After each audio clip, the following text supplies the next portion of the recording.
uJohane wokuqala isahluko sokuqala.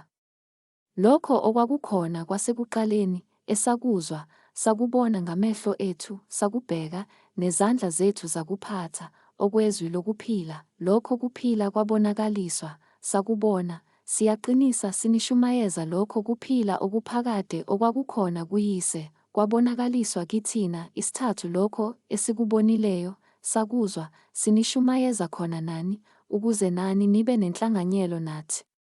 Kepha thina sinenhlanganyelo noYise naneNdodana yakhe uJesu Kristu. Sesiyanilobela lokhu, ukuze intokozo yenu iphelele.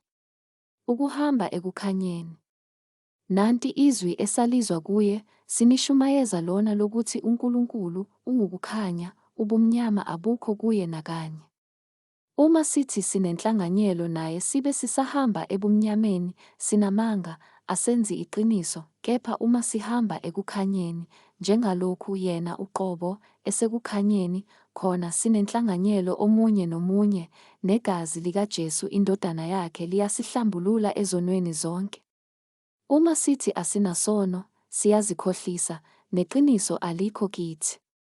Isishiyagalolunye uma sizivuma izono zethu, uthembekile, ulungile ukuba asithethelele izono, asihlambulule kukho konke ukungalungi.